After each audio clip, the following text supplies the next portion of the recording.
Well, hello everybody and welcome to Act 3. I almost feel a little bit of an echo inside the Rogers studio today because of course most of our Act 3 family are on vacation. So for today's episode, there's only one guest instead of our usual 5 or 6 people that are here to share their stories and their information for you. But I'm telling you, the guest that I have today on Act 3 is so inspiring, such a wonderful human being doing some terrific things in our community.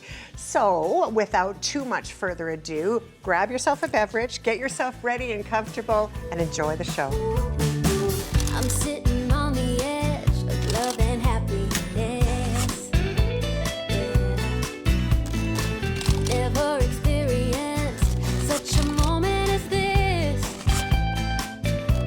So if you got that good feeling in your body and you wanna bring this moment to life, come with me, we'll hit the town. Let's go right now and live the life. I just wanna shine like the sky up like a sunset, living with no regrets. I just wanna shine. Hey everybody, like I said, thank you so much for tuning in. Listen, I mentioned at the onset that I have a very special guest today, and I'm really excited about having Bern Muller from the Salvation Army, the Center of Hope, here to talk to me today. Oh my goodness, how wonderful. Welcome to Act 3. Thanks for being here. Thank you, Kathy. It's such a pleasure to be here. Thanks for having me. Absolutely lovely to have you. You know, I have a love for the Salvation Army that most of our community really knows about, and we'll get into that a little bit later on. But what I'd like to do as we're just getting started is give people a bit of an understanding of who is the Salvation Army? What do you do within our community? Because it's quite a phenomenal organization. Yes, the Salvation Army is a worldwide organization, and they do create a really big impact in communities all over the place.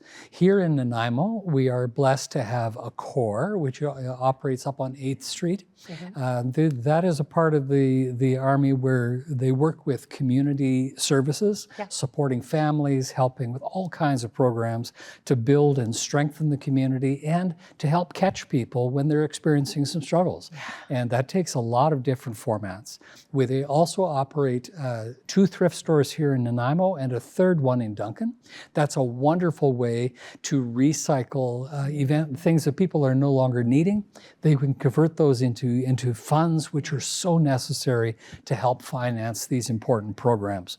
And the 3rd area in Nanaimo where the Salvation Army is extremely impactful is the work that we do downtown on Nickel Street, the Center of Hope, and that is for people who are experiencing homelessness, often addiction or unemployment, and we're able to really come in and to pick them up and to help to support them as they're working on that journey to wellness and helping them to reintegrate and to reconcile with the community.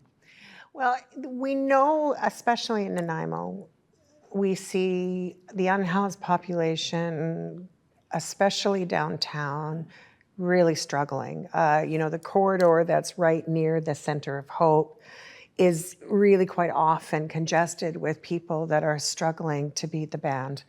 And I'm curious about the Center of Hope and how we can hopefully lighten that load just a little bit. Can you tell us about that?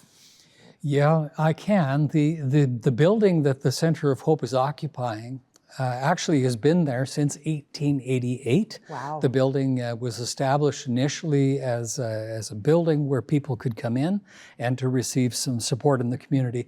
The needs of the community have changed over the years, and that building retired itself, and we had to rebuild it. The 4-story building that was put in there, 10,000 square feet, it is intended to help support people. And we begin really with a cup of coffee. People come in and there's a non-judgmental welcome. People have walked in the door because they need assistance. And we're really privileged to be downtown. There's a lot of homelessness. There's a lot of people who are in pretty desperate straits downtown. But we always come from a place and a really firm belief that there is not a human life out there that is not able to be redeemed, and of great worth. And so we're meeting people where they are and trying to help them to move forward. So our caseworkers will meet with them. We'll try to develop a program with them that will help to move them forward. We have a worker who is doing spiritual care, who is meeting them and trying to look at that holistic picture. How do we hold people in a place where they can heal? And we can work with them when we provide some stability in their lives, a place where they can sleep with safety, where they can meet with other people. We provide opportunities for wholesome socialization, opportunities for people to do wellness programming, or to be able to do programs that will help them to access services or to rebuild their own capacity, perhaps to be able to have whole relationships and restoration, or perhaps to work on continuing projects that fell by the wayside. Some people are working on their education, and some people are working on picking up some training that fell apart. Yes. There's so many things that cause people to kind of lose their stability in life. And that's so much what we're encountering when we see people downtown. For lots of reasons, things can go sideways, and they can go sideways very quickly. And often it doesn't take too much for things to fall apart. No, I've often said in the work, I've had the great fortune of working with our community quite extensively and all populations of our community, including the unhoused population. And what I know for sure is that so many of us are just one paycheck away from finding ourselves in a very destitute and difficult, position. And especially now where the rents are enormous, and for people that have been rent evicted, or people who are finding difficulties in ways that we haven't seen like this since really even the Depression, right? Going back a long time, to see the amount of people that are struggling in this way. I do know that in our recent pit count, the numbers were almost doubled from last year. How can the Center of Hope, it can't house all of those people, right? But it can support some. And I think when we were talking earlier, there's a number of additions to that center as far as rooms, as far as a kitchen, that kind of thing. Maybe it would be a good idea to help break that open a little bit. Yes, I'd be happy to do that. The building, this 10,000-foot extension to the building, it does replace a community dining room and a commercial kitchen. Both are essential. Amazing. They're kind of, I sometimes describe that as the heart of a home. Really is the kitchen. That's where people come together. That's where conversations begin. Yeah. And we really find that in our work with the community, when we bring people in and offer them a cup of coffee, and then a conversation begins, that can really be an entry point. So that's important work. The kitchen produces food not only for the people in our care, but also for people who are sheltering elsewhere. They may be out in the bush somewhere, or I don't know where they might be, but we take our vehicle out into the community and we deliver breakfast. It's a really important ministry, because people are trying to start their day.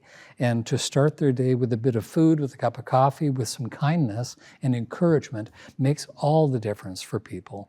I'm really glad that you brought up the vehicle, because I was aware that, we did have a number of programs in Nanaimo that have gone by the wayside, unfortunately, through no fault of their own, but through transition in life and death in one instance. And so this vehicle is just fantastic. Let's talk about that beautiful outreach opportunity for Salvation Army. It is an amazing resource to have deployed or assigned to our community.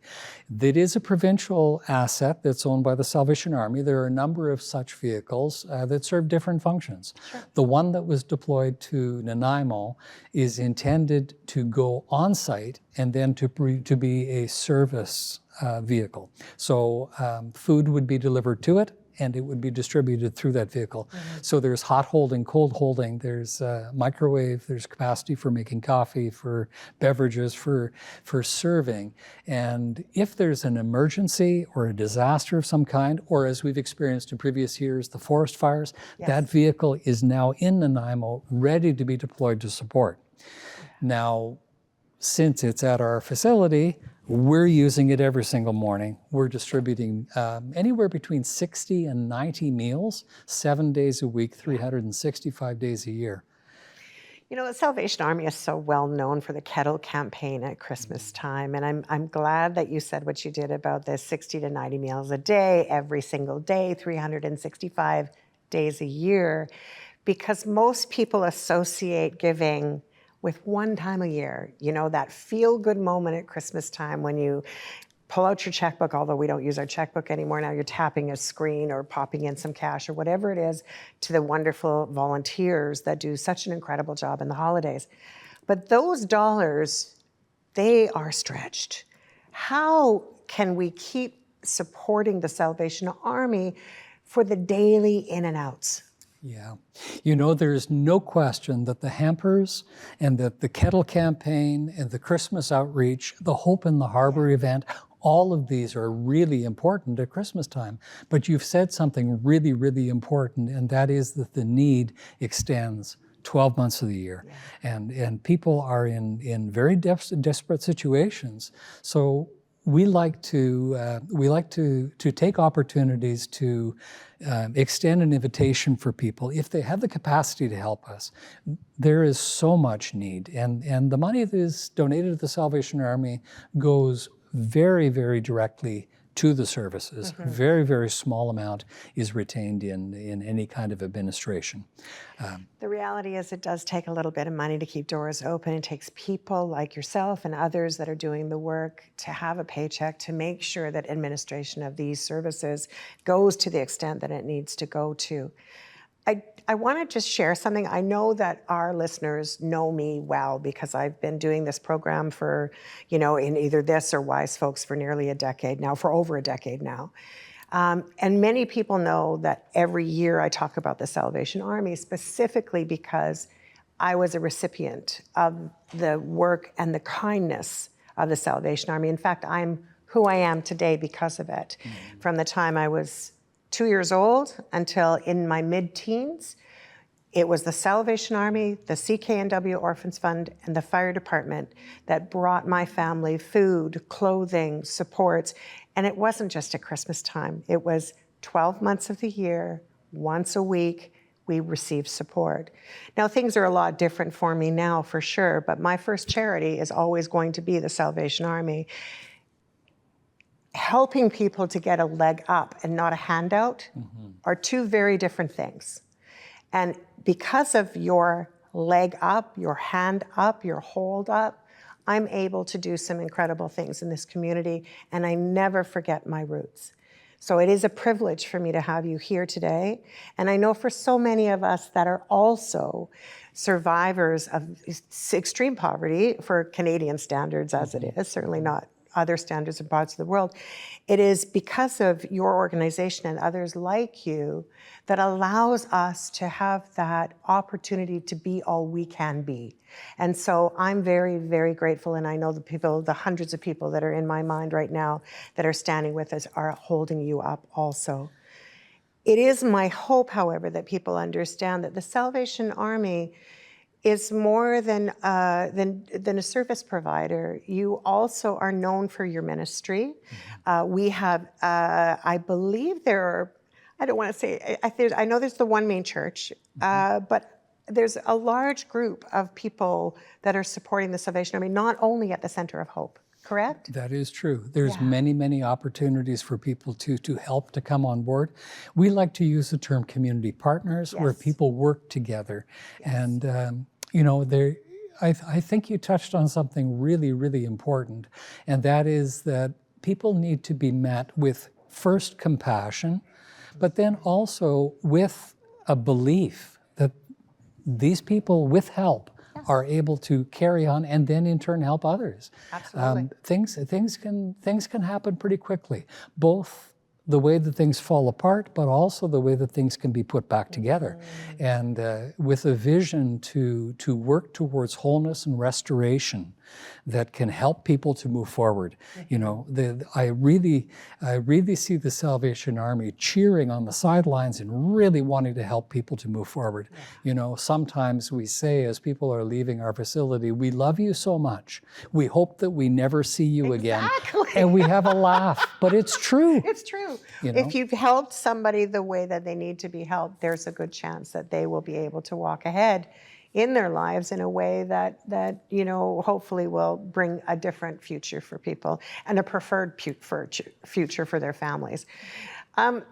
In saying that, I know that, you know, we talked a little bit about the financial side of things and raising money for the organization being something more than just a Christmas rush.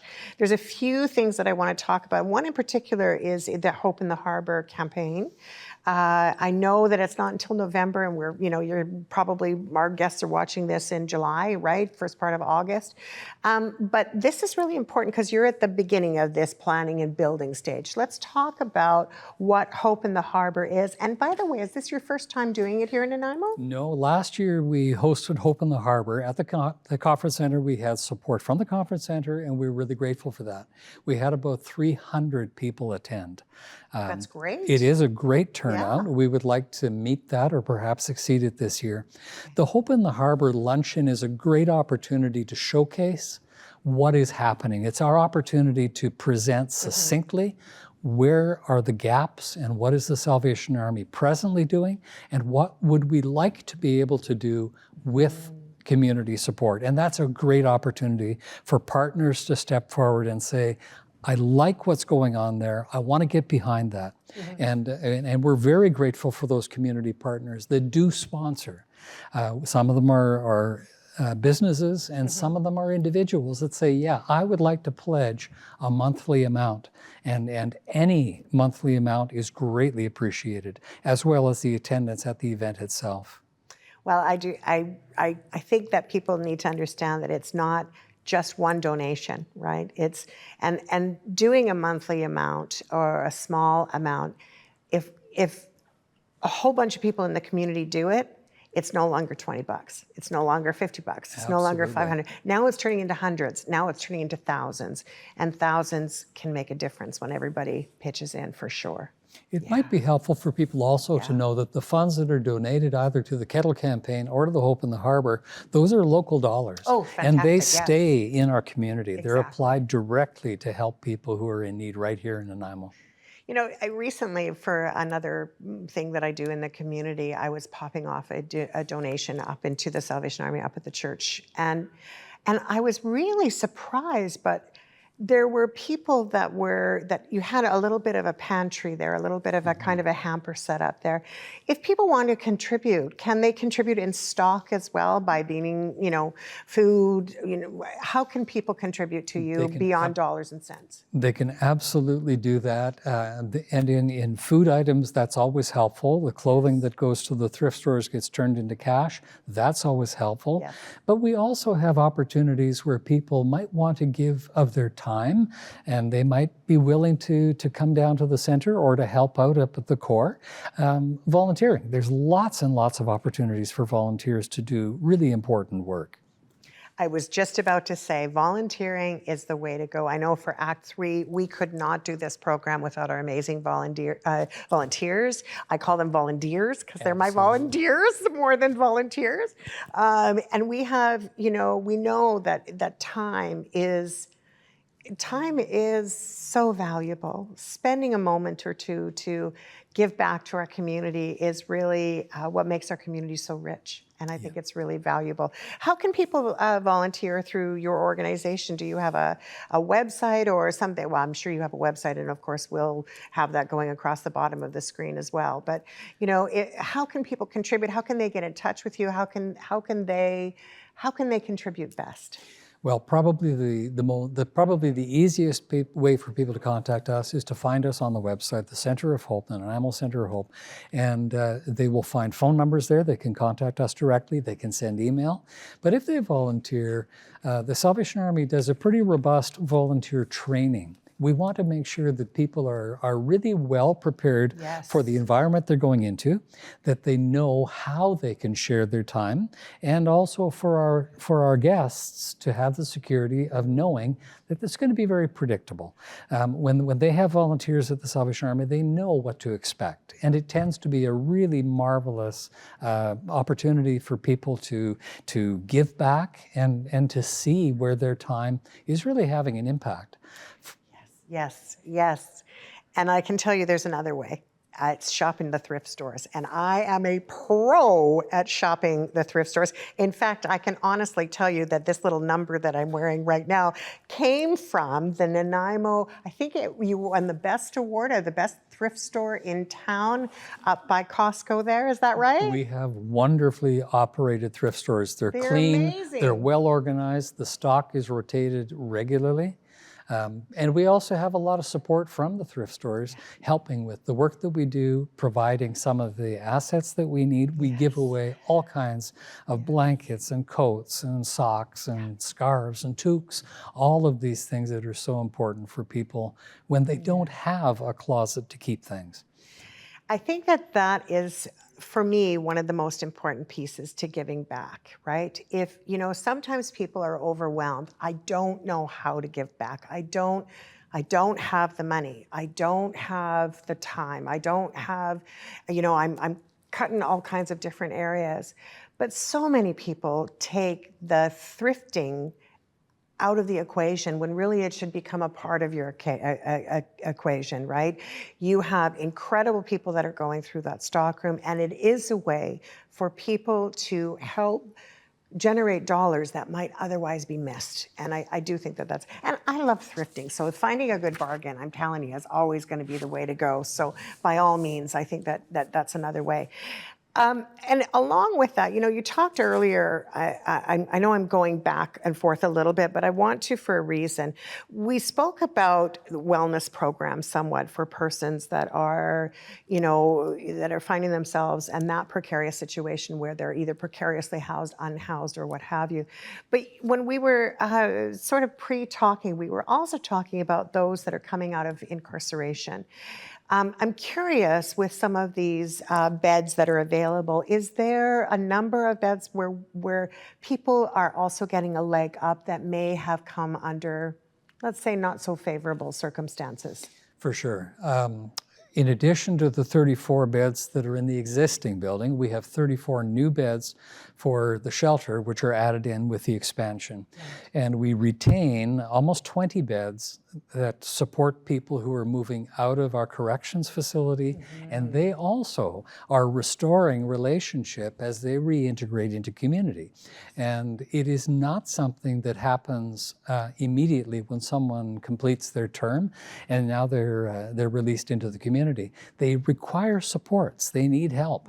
And we need to think, I believe, Kathy, in not only corrections, but also in our shelter, we need to see this as an opportunity to come alongside someone who is struggling and to provide some stability, to provide some supports, some counseling opportunities, and a chance for people to grow and to rebuild and then to go into society restored and ready to have wholesome relationships.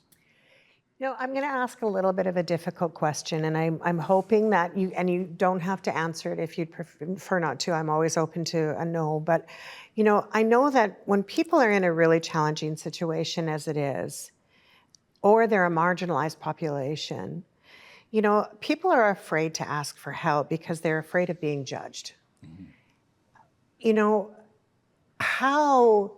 How can the Salvation Army help that frightened person who doesn't want to come to an organization, especially where ministry is involved? I'm a woman of faith. I'm proud to be a woman of faith, but I understand that there's some populations that are a bit afraid of it. Yes, I think the best answer for that is in the way that the Salvation Army carries itself and the way the Salvation Army goes about its work. So we're working from principles of compassion Yep. and dignity. So people need to be met with compassion, not judgment. They also need to be treated in a way that protects dignity. The Salvation Army is fiercely committed to serving people without discrimination on any grounds. People come in need. And when people are in need, they need to be met with compassion and support and help. And then as we move forward, we can help people to access those things that will work for them. And some people will choose they'd like to have the spiritual care and that help, and some people are not open to it. And regardless of where a person's coming from, the Salvation Army is looking for opportunities to extend compassion, to build dignity, and to help people to reconcile and to be reintegrated into society in a wholesome and a whole way. I'm glad to hear you say that, and I appreciate you answering it in the manner that you did. You know, I hear in the back of my head so often, especially when I worked with the unhoused population, other members in the community would say, go get a job. What's the matter with you? You're lazy. You just don't want to work. You want to, take from the system. It was such a bitter and difficult thing to hear day in and day out, especially for people where they see, really people bent over and hovered over and not able to have a conversation in most cases. And it hurts my spirit to know that people can be so judgmental over something that they may not really understand. But more importantly, I think it's important to realize that for somebody to get a job, they need to have a shower. They need to have clean clothes. They need to have a destination where they're going, where they're coming home from. They need to have some self-worth and some self-dignity and some self-support. It is not, it's